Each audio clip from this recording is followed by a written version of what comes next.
What's going on, everybody? Welcome to Inside the Burrow. My name is Jabe Kelly, joined by JJ and Richard Pereira joining us on the show, usually doing a lot of our written work. Did join us a little bit earlier on before the season start, but he is back with us today to give a little overview of the football season, what ended up being a disappointment. JJ, I'm sorry, we have to talk about football one more time. This should be the ultimate football show before just entirely going into basketball. Before we get into that basketball, like I said, we're going to talk about football. But gentlemen, Richard, I'll give you the floor first. How are you doing today, sir? I'm doing great. It's I know it's been a long while since I've last been on in the Inside the Burrow podcast. The last time being when we were covering fall camp. We're waiting to see who were to start, who is going to be the starting quarterback, who is going to be the players who are going to stand out from the offense and the defense and special teams to a lesser extent.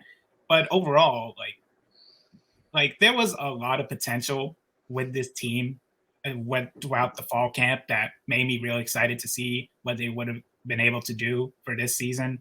For me, I predicted an 8-win season, like a return to a bowl game. Like they could have exceeded expectations in their first year in the American. And a lot of stuff happened. Besides the overwhelming victory over Monmouth in the season opener, which was a great game from Casey Thompson, who of course was announced as starting quarterback in the lead up to that opener. He had 5 touchdowns, which was an impressive performance. But of course, even though it was against, of course, an FCS school in the Monmouth, they of course competed. After all, they dropped 20 points in the end. It was a much different time back then. We had so much more hope, specifically last time that you were on here. So much more hope, so much more. We had a clear vision as to where there was going to be a successful season.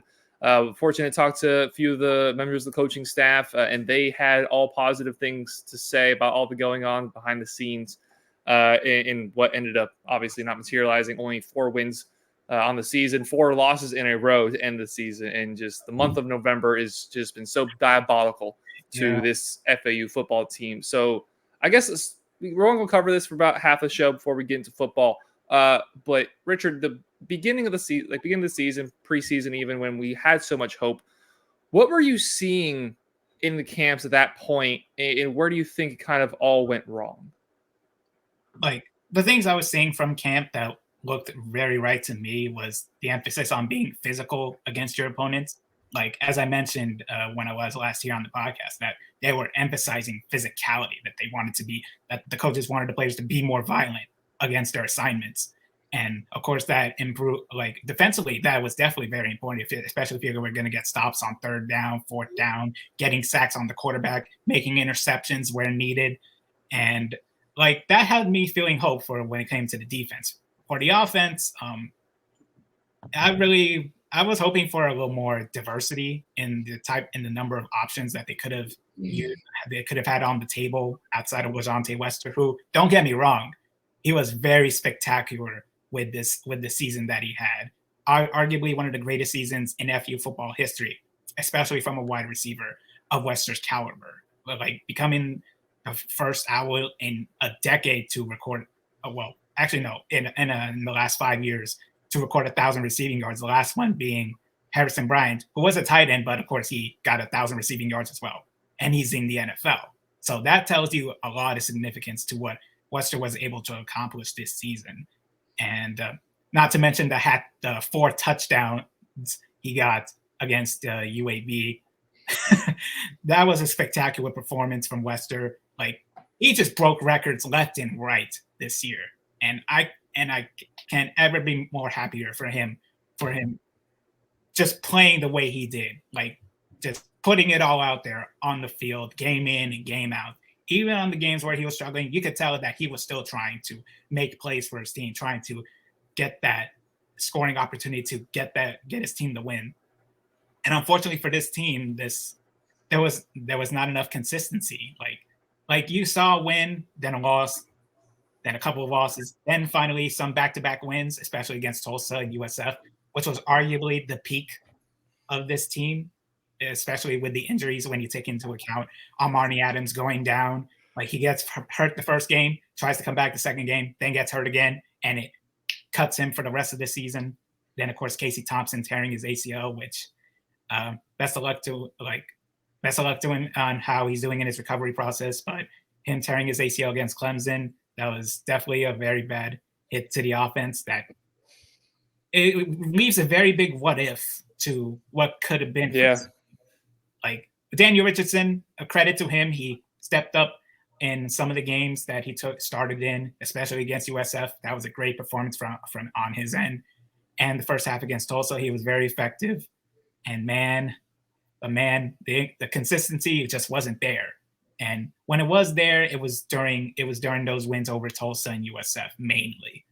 And for the offense, it lacked diversity. Like outside of LaJohntay Wester, Larry McCammon, and on occasion Kobe Lewis and Tony Johnson, you just didn't really see though. And of course, Michael Johnson Jr. Shout out to Michael Johnson Jr. He was very effective as a red zone quarterback. Like you could tell that none of the defenses that he took on could stop him. Like he just got to the end zone whenever he wanted, especially when he was out there on the field. And I'm really happy for him because this was a comeback season for him, because the first 2 seasons sidelined due to injury, and then he finally got this opportunity to make a difference in this offense, and he did the best he could, and I'm very proud of him, and I'm really excited to see what he can do for next season. But unfortunately, the consistency for this team, it just wasn't there, and as Herman said, that this team, like with the consistency issues, wasn't good enough, and we saw how that showed with the 4-8 record and 3-5 in conference play. It wasn't the worst season they could have had in the American, but it definitely wasn't a good one either.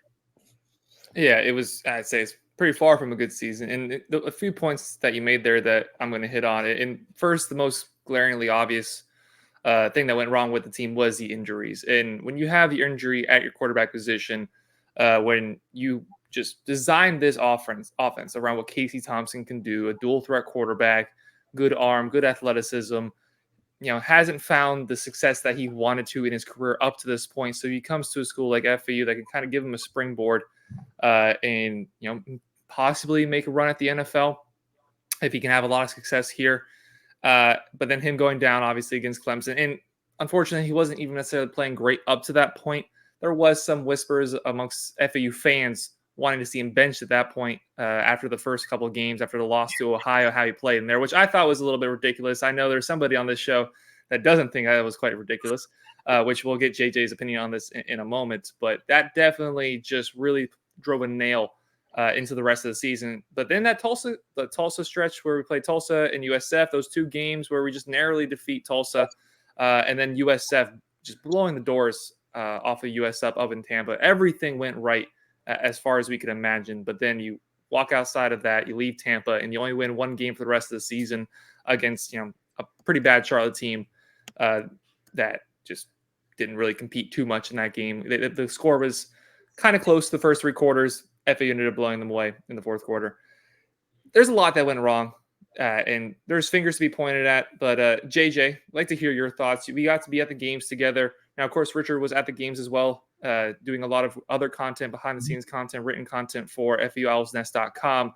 But JJ, you and I were on the broadcast there, the live streams where we would go live in between TV timeouts. So, JJ, what is your perspective on what happened this season? What went wrong in your eyes? Most definitely. First off, I want to start off by saying we're champs of the ESPN Invitational, switching up sports. This is the best team He just can't help himself. I can't help myself. But now let's move on to the football topic. So as you mentioned, a lot went wrong. Like a lot. Going 4-8 when Vegas had you 7.5 over under win total is embarrassing. I'll say it. This football team should be embarrassed with that schedule not being that hard. You didn't have to play SMU. You didn't have to play Memphis. And outside of LaJohntay Wester, Jermaine Morris, and Jalen Wester, I mean, this team really didn't look good.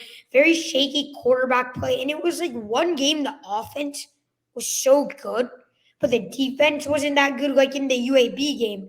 In one game, our defense played good, and our offense played really bad. Like in the East Carolina game, we couldn't find that consistency of both, sides of the ball playing good at the same time. And Coach Herman's got to figure something out with that. I think, though, this football season should be marked as embarrassing, disrespectful from this team itself, and I'm not tolerating 4 wins. I mean, there's a lot that you said there, and it's hard to disagree with. You do lose your quarterback, and that definitely changes the trajectory of the season. But you still expect to win more than 4 games. You still expect to get in position to win or be in, at the very least, a bowl game. And you look at this offense, stark difference from Daniel Richardson to Casey Thompson. The ground game never really materialized like we thought it would, where we're going into the season wondering what they're going to do with the 3-headed monster that we called it at the time in the ground game. Yep. And then obviously Zaberi goes down earlier in the season. Larry McCammon, fresh off a 1,000-yard season, only finishes with 681 yards. Kobe Lewis got a little hot at times at the end of the year, was our most efficient runner, 4.8 yards per carry. But he only had 412 yards in the season, 1,300 yards total from all of our runners. Everyone who's made a single attempt this year, only just short of 1,400 yards. In the receiving game, that's where we saw the biggest disparity within position groups. You go from LeJohntay with his 1168 down all the way to Tony Johnson with 411 yards. You have the second leading second most catches in college football in LeJohntay Wester, and you drop all the way down to 37 catches, 411 yards from Tony Johnson. Jaquan Burton, his concussion early in the season, I'm sure made it harder for him to get on track this year. Those first few games in the season can really set the tone for what type of year somebody's going to have. And to get knocked out figuratively and literally like Jaquan did, I'm sure really put him at odds to have a successful season this year. And again, just like JJ just said, the inconsistency game to game, which side of the ball is going to have a lot of success. There's very few games where we saw both the offense and the defense dominate. That USF game and the Charlotte game really feels like it, because even that game against Monmouth, there was some shaky moments on offense. Never really felt like the offense had their footing despite the 42-point total. So this is a really weird season. It's a season that we're going to enjoy forgetting. We did have our fun moments. We did enjoy that USF game. We did get to see 2 home wins, but overall it was a disappointment, and it was something that wasn't pleasant to see. So before we switch over to basketball, just one last question for you, Richard. So we saw the shortcomings. We just talked about everything that sort of went wrong. What do you think is the next steps to put FAU in the right direction going forward into next year and beyond? Well, before I answer that, Jacob, I do want to give a huge amount of credit to the defense, who was, for the most part, very solid. The defense definitely improved under the leadership of defensive coordinator Rock Bellantoni, who, he cited a lot of stats, but man, if you see what he did from 2022 to 2023, with how the FU defense performed, the run grade, they were 73rd in the country last season. 2023, 22nd. Total tackles for loss, 25th to 12th this year. In total sacks, they only had 15 until last year. They nearly doubled that this year. And they were 106 in rushing yards allowed, or rushing yards per game allowed. They improved that to 61st. So those were some of the stats that he listed, but it was pretty clear that this defense was on the right direction under Bellantoni's leadership. And huge amount of credit to the guys he got from the transfer portal during the summer, like Jackson Ambush, who was with us during the spring, Teron Morris, Desmond Tisdale. All 3 of them were transfers, and they were the top 3 leading tacklers on this defense. That should tell you that the transfer portal was working for this FU defense. And in the lead up to your question, Jacob, they should really continue to be aggressive in pursuing these types of guys in the transfer portal. Guys who will make plays on the defensive side, get a lot of stops, get stops on 3rd down, 4th down, which was a glaring issue with how this defense, which was a glaring issue despite of all the major improvements they have made this season. Their ability to get stops on 3rd down, 4th down, they need to improve on that.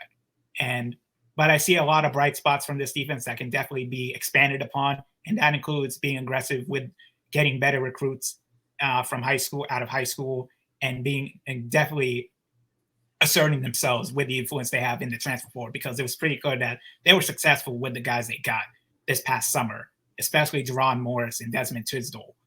And of course, you have Evan Anderson, Jalen Wester, who were on this team, and they just continue to make excellent impacts as key parts of the defense. And shout out to Evan Anderson, who declared for the NFL draft yesterday. Really happy for him. I really wish him the best of luck.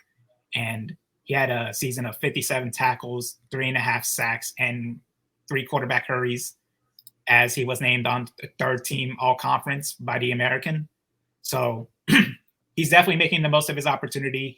He will no longer be with FAU as he foregoed his final year of collegiate eligibility. So the NFL draft, that's the next step he is taking. I'm really happy for him.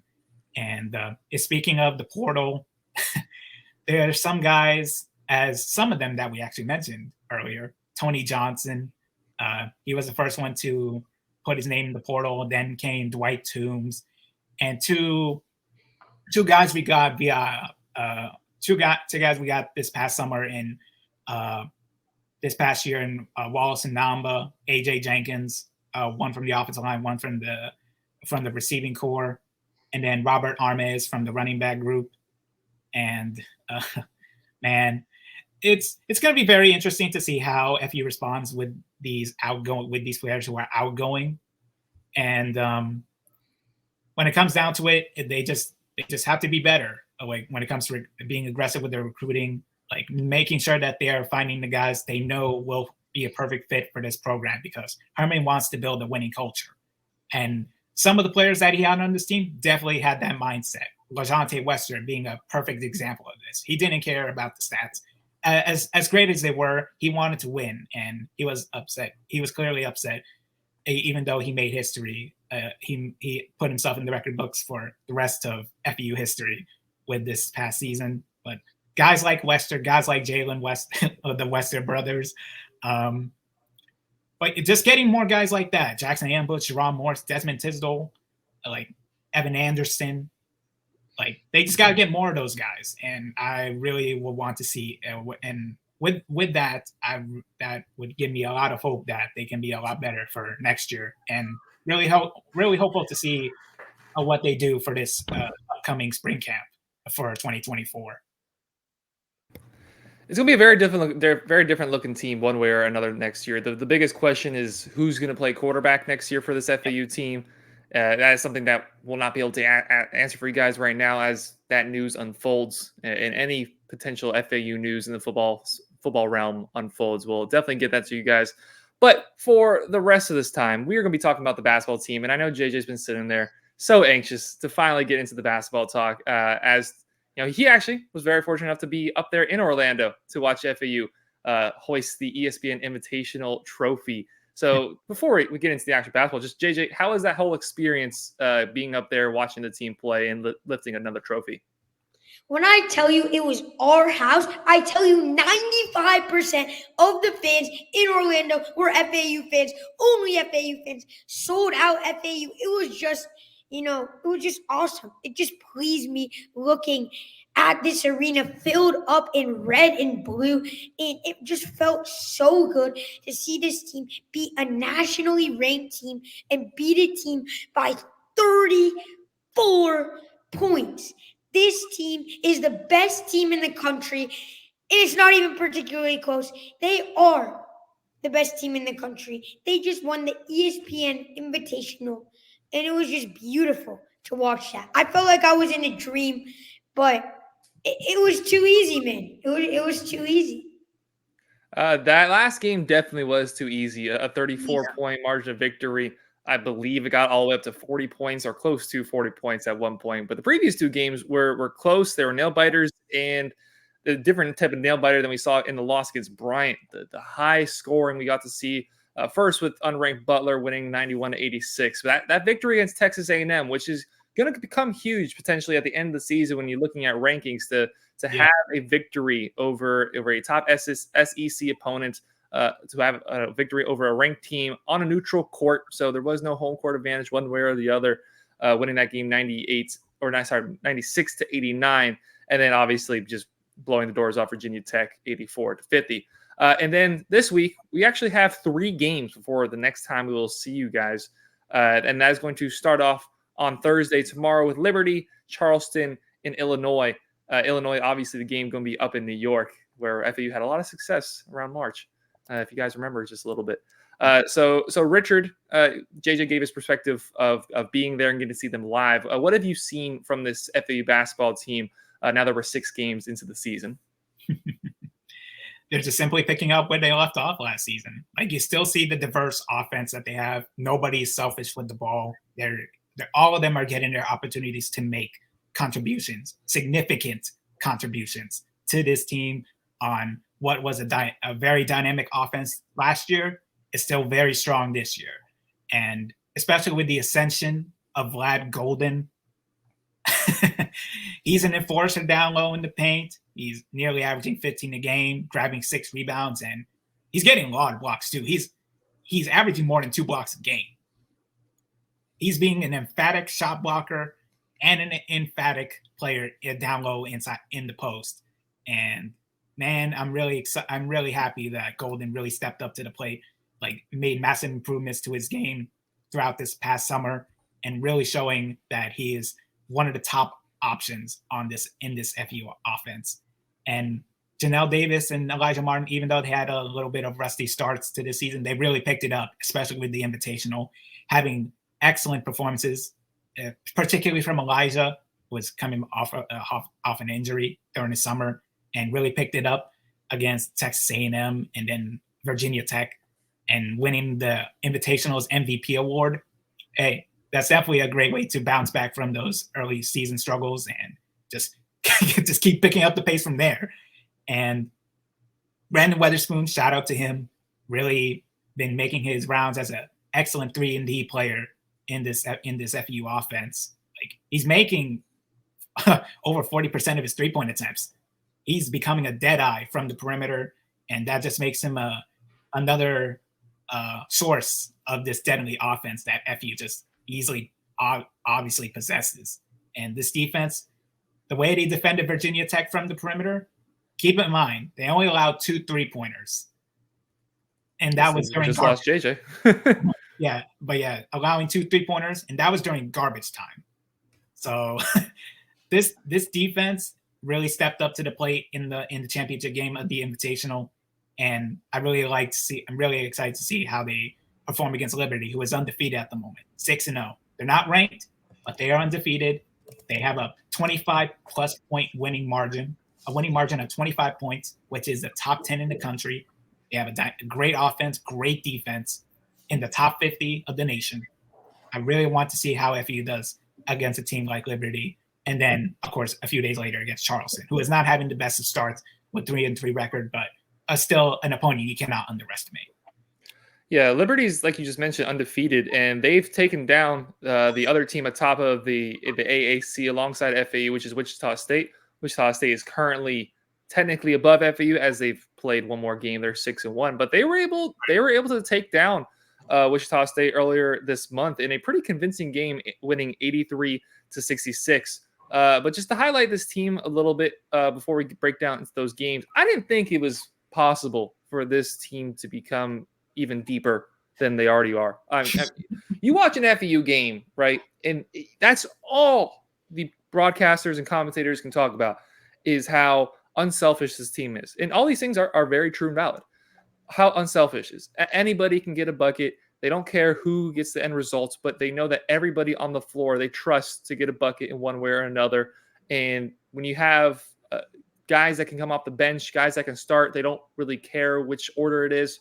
And even at the end of that Virginia Tech game, I remember the announcers talking about how FAU can't really open up the bench at the end of games because the guys that are coming off the bench pretty much all already previously played in the game. You know, obviously like Leo Beef, Jack Jackson, Isaiah Gaines, they haven't got as much action so far this season. But you go down this FAU roster, you're looking at you know Brendan Laurent. He is 4th bottom in terms of scoring, but he's averaging 9.2 points per game. Trey Carroll, minutes per game, 9.2 minutes per game. Trey Carroll, 8.2 minutes per game. And then up above that is Gaffney, Rosado, Greenlee, and most of the rest are all in the 20s. But there's such a deep rotation on this team that they can bring in anybody on the court and show so many different looks. last year, obviously, we ran in almost an entirely 4-guard set for the entirety of the season and saw a lot of success doing so. Yep. But that really got exposed in the San Diego State game. And when you're on national television, when the bright lights are on, that's when you find out who you are. And that's where either you rise up to the occasion, or you have to find out what you have to fix. So Dusty May's been experimenting with that lineup, switching it around a bit with the 3-guard, 2 big lineup, 4-guard, 1 big. We've seen a lot of different looks. That's going to make FAU very hard to game plan against for the remainder of the season, especially before we get into the conference schedule. But before we do that, we have this Field of 68 tip-off that's coming up here on Thursday and Saturday, taking on Liberty, who, like we just mentioned, is undefeated so far. And then Charleston, who, if y'all remember last year, they were ranked as well as FAU, one of the few teams outside the Power 5 conferences that were ranked for a good bit of the season, as they at one point had the best record in all of college basketball and slipped off a little bit towards the end of the season. So they saw their success. But we do start off with Liberty, like we mentioned, 6-0. So, JJ, we had this little tournament up in Orlando. If you really want to call it, it's not really right to call this a tournament. There's only 3 teams, and there's no championship game or anything like that. And then going up to New York to play Illinois. What is your expectations for this 2-game stretch at home, and what are you excited to see? The expectation should be winning this mini tournament.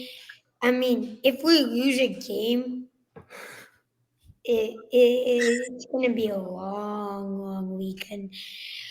You got to win these 2 games. These 2 games are a must win because this non-conference schedule is so important to get that automatic bid. If a miracle happens and Memphis somehow, some way wins the conference, which is not possible in my opinion. I mean, a miracle would have to happen, but you obviously want to win these games. So you have the opportunity to get an automatic bid into the tournament. The expectation is win. Win both games, win them by 20 plus points is what I think. Not 20 plus, but 15 plus. You should win these 2 games comfortably to maintain that success. And unless a miracle, you got to be prepared for miracles, and a miracle could happen with this FAU team not winning the conference, which would make them have to get an automatic bid. Yeah, let's take a look at the teams that FAU will be playing. Starting off with Liberty, that first game on Thursday. Both these games are going to be at home if you'd like to attend. If you'd like to attend up in New York, hey, let us know in the comments if you plan on going up there. JJ, you're not going to New York, are you? Yeah. You are? Oh, dude, that's sick. Oh, wow. That's sick. Yeah, That's awesome. Excited to go to New York. It's gonna be, very fun. I'm from New York, so gonna go back to my hometown is gonna be spectacular. I'm sure it's freezing up there right now. But before we get to New York, like I said, we have these 2 games. Liberty is a team that can score a lot of points, just like FAU. Very comparable in the sense that both teams have 4 players in double-digit scoring, and a lot of that comes from their forward, Kyle Rode. So FAU is pretty much strictly a guard/center lineup. You do have a few guys that classify as forwards, but you don't really have that small forward, which Kyle Rode is. 6'7", 220 pounds, a little bit of a more slender body, but a bigger guy who has experience. He's in his last season of eligibility with Liberty. He's averaging just over 16 points per game, 16.3 points, followed by Brody Peebles, 14.7 points per game, Caden McBenney, 12.3, and Zach Cleveland, 10 points a game. And then their leading rebounder, Joseph Venson, he's a guard. So they've got some real physical play. They're a bigger lineup in that sense. They can spread the ball around. Anybody can get a shot, very similar to what we do. And we've seen them have success, like we previously talked about, with their win already this year over Wichita State. There's mostly no names on the rest of that schedule, like Furman, like Vermont. But again, they also beat Charlotte. So they've played some teams that FAU are going to get themselves familiar with. JJ, you got something to say? Yeah, so I like that point when you said FAU doesn't really match up well against forwards, which is a really good point because the gap in height from FAU, because we don't really see Rosado and Golden on the court at the same time. So our tallest player usually on the court, is 6'4" and John L. Davis or Elijah Martin, because we're not playing Rosado and Golden at the same time. So we don't match up well against forwards. This FAU team has 0 forwards because we put 4 guards and 1 big. But the thing that's going to help FAU is Liberty doesn't have any listed centers on their team. Their tallest player is 6'7". So while they don't match up against forwards, Vlad Golden will for sure be guarding Kyle Road. And the tallest player on this Liberty team who gets meaningful playing time is 6'7". They have one guy who's 6'9" who averages 1.5 minutes a game. But I mean, I expect that Vlad Golden will be on Kyle Road. So I don't think that it's quote unquote a small forward for Road. That's gonna be a very interesting matchup if that's what ends up materializing. Because while Vlad definitely has the advantage in terms of height on offense, and that's something that I'd like to see, because in that Bryant game, Vlad had a lot of opportunities down low. We weren't really getting through their zone, and if we could have just got the ball down low to Vlad more, he's definitely upgraded his touch as well as his physicality. It's often you see a big man do both in the same offseason, where he's certainly more physical, but I say he also has even a better touch. He's better with his left hand now. Those mismatches down low are going to be fundamental if we are able to defeat a team with Liberty, that they can score and we can score. And we saw the one game we didn't win. We didn't really get stops. Now Bryant's defense stepped up to the occasion. Yeah. We just couldn't hit our shots. We couldn't hit from beyond the perimeter, and that resulted in us obviously losing that game. Didn't change anything up. This is the opportunity maybe that you want to see what you can do in terms of the mismatches. Just fully take advantage of the height, make them play more physical, tired out those guards and forwards by maybe having a lineup in with both Rosado and Vlad Golden. Then we'll take a look at Charleston, which is the second game. Like I said, they had a lot of success last year. We're ranked. They were either the last undefeated team or close to that matter. I think they got as high up as into the teens last year in their standings, but to this point this year, haven't had quite the same success, and just they don't score the ball quite as well. 11.7 points is their leading scorer in Rain Smith, Nancy Brovzovich, and Ben Berman, all into double digits, but they don't have quite that one go-to scorer that can put up points quite like FAU can. So two opponents with this field of 68 that gives FAU. Is there going to be a trophy at the end of this? Do either of you guys know? I don't think so. I don't think there is. I don't think there should be. Also for the there is no trophy. This is very similar to the Barstool Invitational Tournament, where they'll have like a mini tournament. Yeah, a mini like trophy, like where they'll give it to the player of the game, but there's not going to be a team thing. But obviously, the Field of 68 is a YouTube channel who's hosting this tournament. Broadcast on ESPNU, so ESPN, maybe it will be nationally televised. Yeah, I'm just saying it's a YouTube channel, the Field of 68. It's their tournament, right? So, but these are definitely two winnable games. While Liberty has definitely shown some teeth, they are the team of the two. If we were to lose, I were expected to be against Liberty. But with the success we just had coming off of the ESPN Invitational, you hope it's not one of those where you have that high, you've lifted a trophy, and come back down to earth. Because we know there's going to be games where FAU scoring isn't quite up to par, like we saw in the Bryant game. So if you can avoid that, if you can just hit your shots, FAU can win pretty much any game they want. So Richard, what is your thoughts going into this weekend? Well, first off, as JJ mentioned quite a couple of times, their tallest player is 6'7". So first off, for starters, bully ball, feed the ball to Golden, feed the ball to Rosado, get them in the post, bully their smaller assignments, get them the ball early, because that actually worked out to perfection the way they started against Virginia Tech, getting the ball to Golden very early on, and that got him going. And then Rosado came into the game. He was able to get his post moves going, especially coming off of injury, and he would definitely be available for these matchups.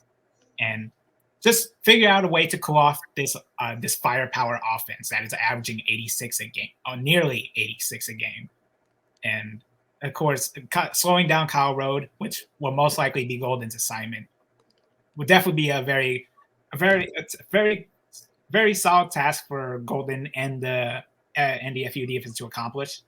And when it comes down to it, just contest their shots, give heavy contests to their shots. They're making 53%, and yeah, you gotta be very aggressive on defense, pressuring them, like disrupting their rhythm at all times.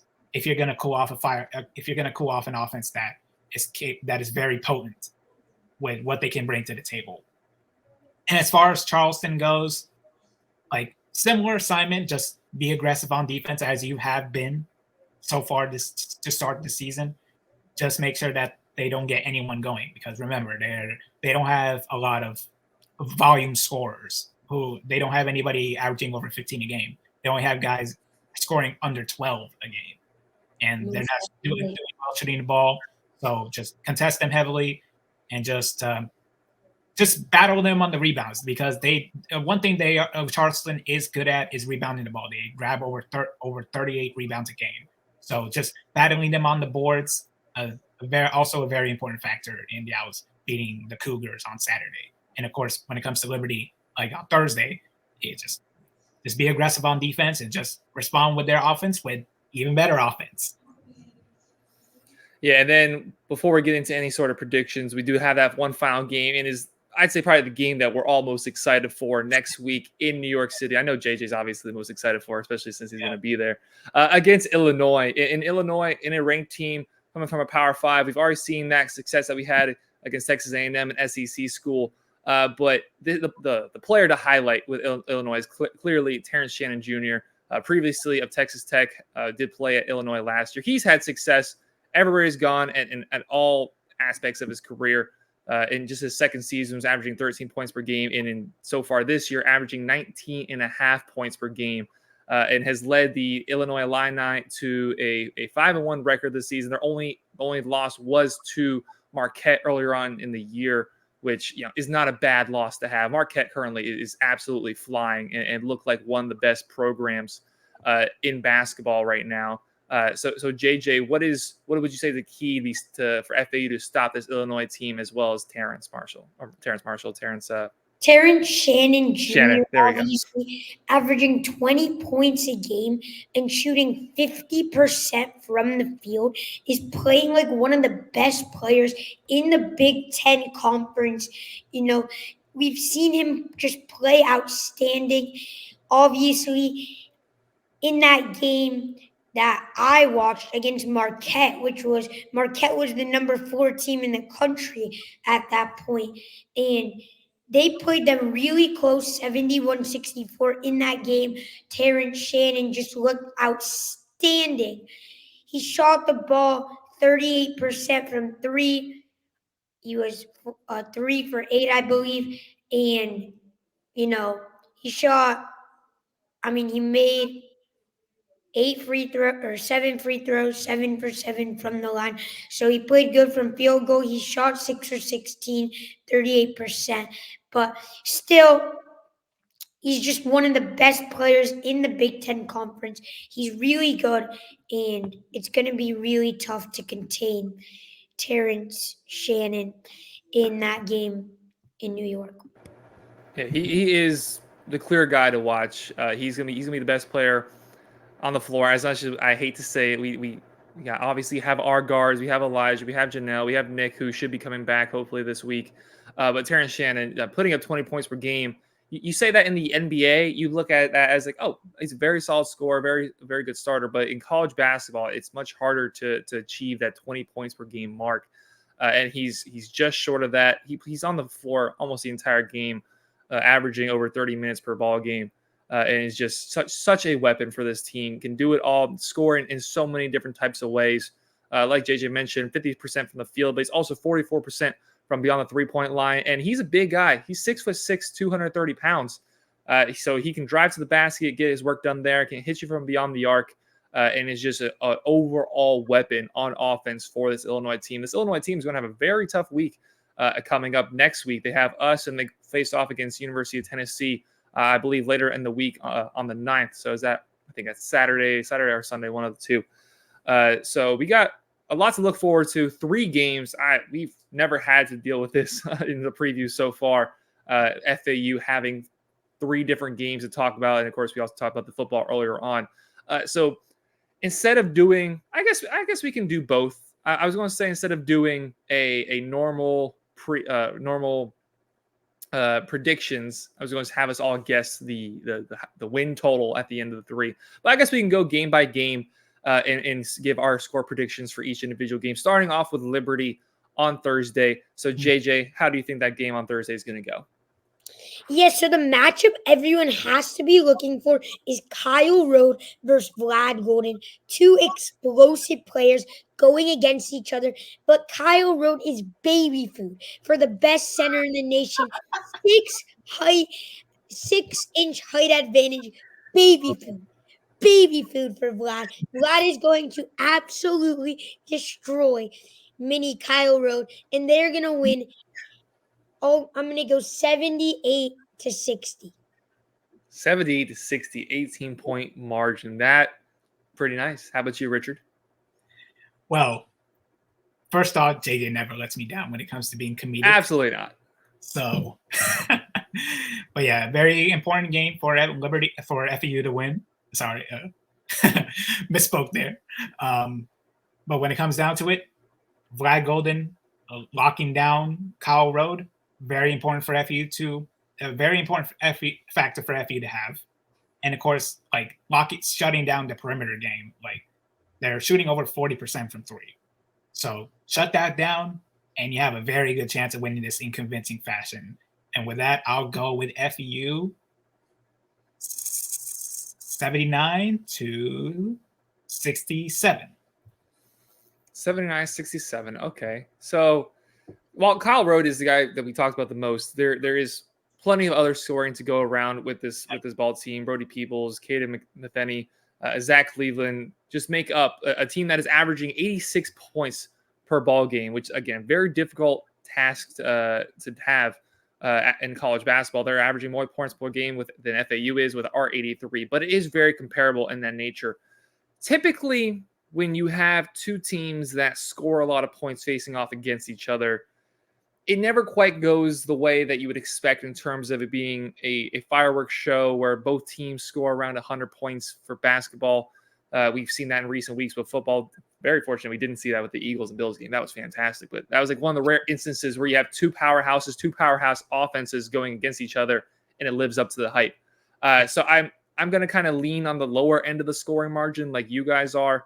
JJ, do you know what the line for this game is?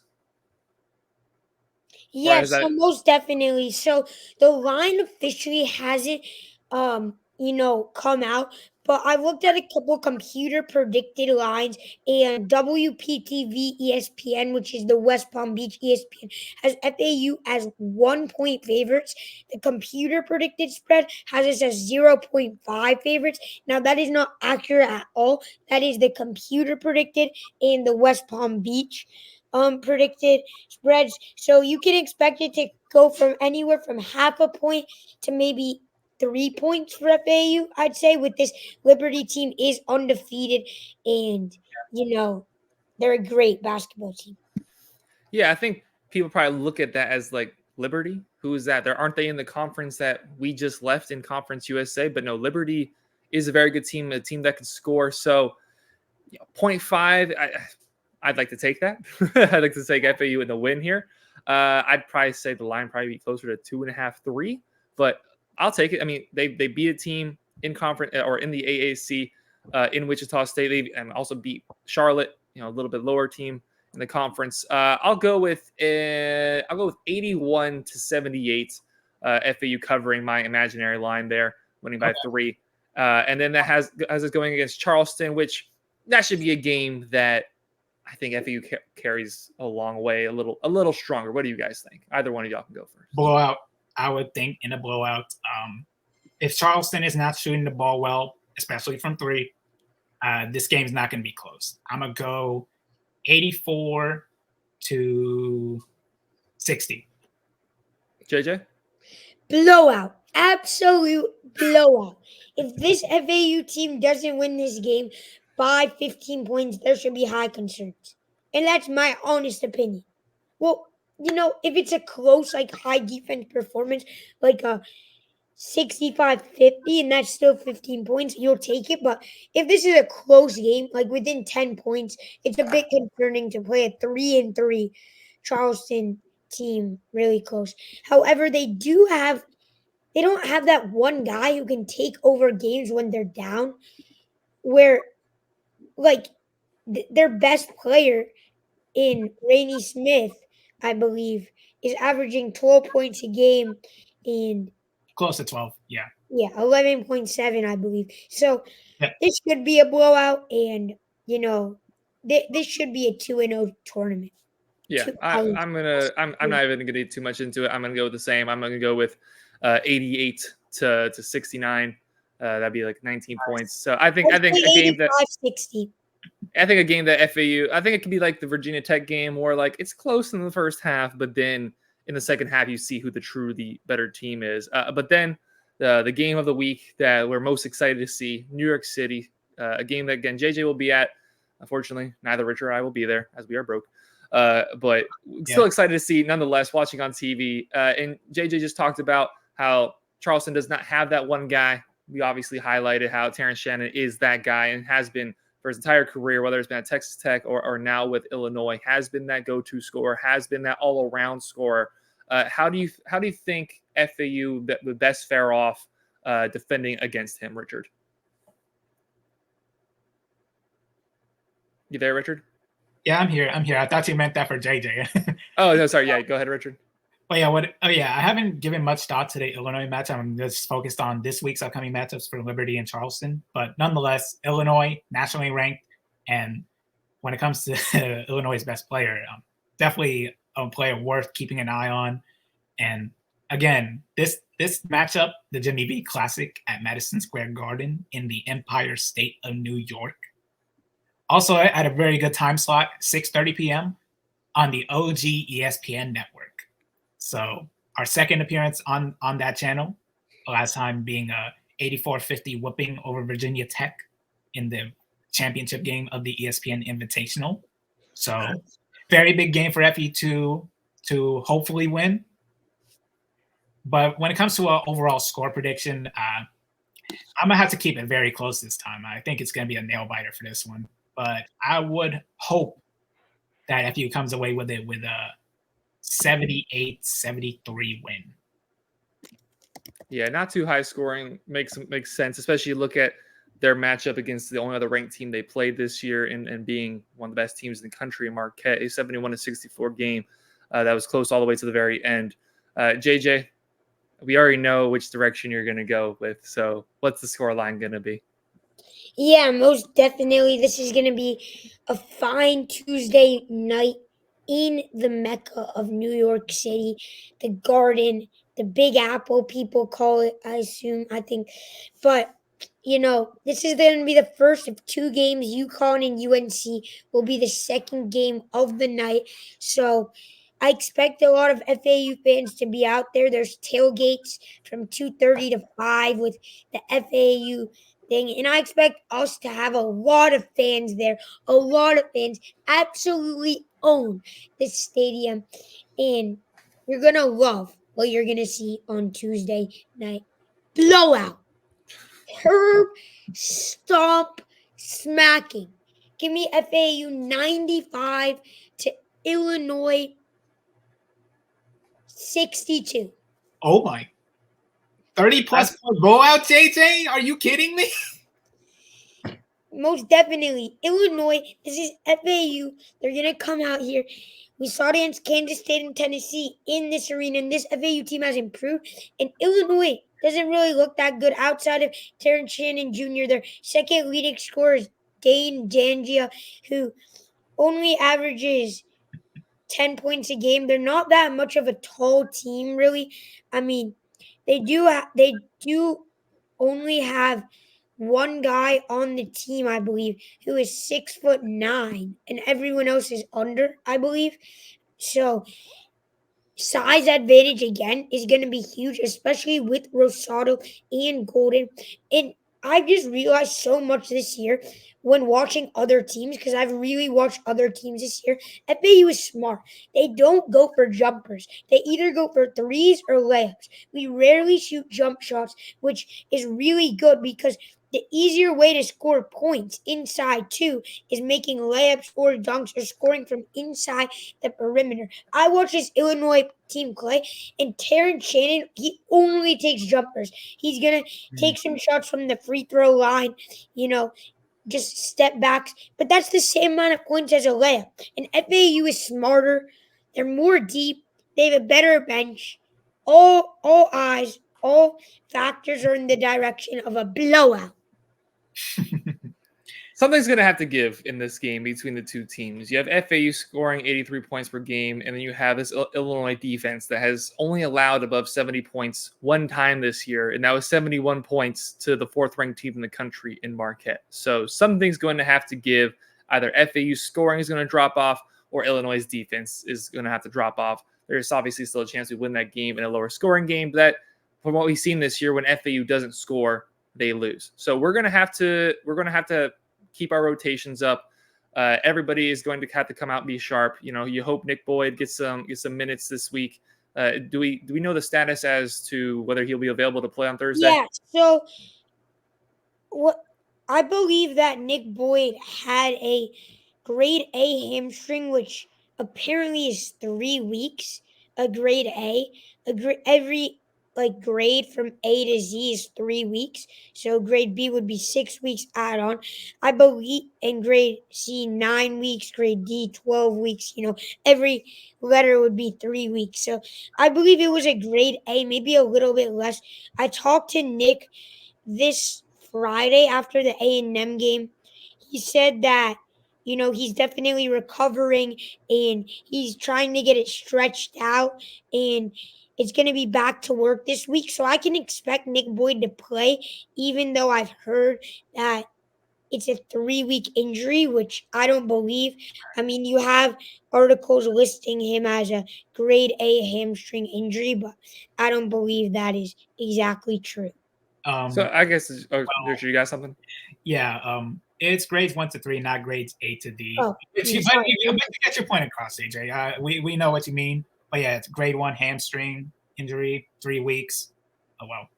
Minimum. But yeah, at this point, we could expect Boyd to be questionable, which is it has been a recurring theme throughout this past week since he sustained the injury against Bryant and was out for the entirety of the ESPN Invitational, and his status will definitely need eyes to be kept on. I like to keep tabs on, of course. But even whether or not he plays, this FAU offense is more capable of winning without him.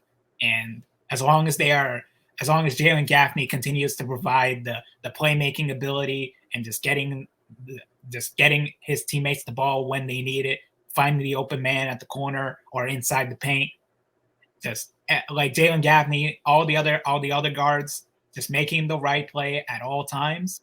I don't think there's going to be a lot of issue, even if Boyd is out for these 2 games against Liberty and Charleston. Yeah, it's still something we have to watch for all 3 of the games, whether he does or doesn't play. It's a long season, so I can see them being a little bit more cautious when it comes to him coming back. But with all that being said, I've never picked FAU to lose either in football or basketball this year, and why would I stop now? I think we're going to go perfect 3-0. I think we're going to win against Illinois. I think it's going to meet somewhere in the middle. I think FAU is going to be we're going to be the second team to get above 70 points. I think we're going to be the most points that they've allowed so far this season. I think we're going to score. I'm going to have us at 75 points to Illinois 70. A close game, a fun game. FAU already has that experience in the Garden. JJ, we're not winning by 30.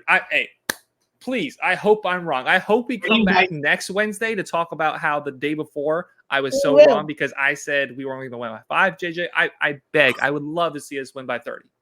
I just don't think it's going to happen. Winning by 30 in the Garden would be insane. On ESPN, no less. On ESPN. That very well would be. But we'll have to wait and see. 3 very exciting games so far this 3 very exciting games to watch this week. as FAU continues to show their dominance, has the opportunity to show their dominance, coming fresh off of that championship game in Orlando. But we thank you all very much for tuning in today. Let us know down below in the comments your thoughts on how all these games are going to go. Also, let us know your thoughts on the football season that we talked about way. If you're at this point in the video, appreciate you staying by, but that we talked so long ago at this point. So let us know all of your thoughts down below in the comments. While you're down there, please hit that subscribe button. Please hit that like button. If you'd like to check out more FAU content, go over to the FAUOwlsNest.com where you can see this man, or this man. There you go. This man. I did the same thing just with a different hand because that's where we're at this point in the episode. Where we see this man to this direction. He puts out content all the time over there. So look out for all of that. Appreciate you guys watching today. We will see you next Wednesday with a lot more FAU content. Hopefully a 3-0 weekend from the basketball team. That's all from us today. Hope everybody watching has a great rest of your day. Have a great weekend.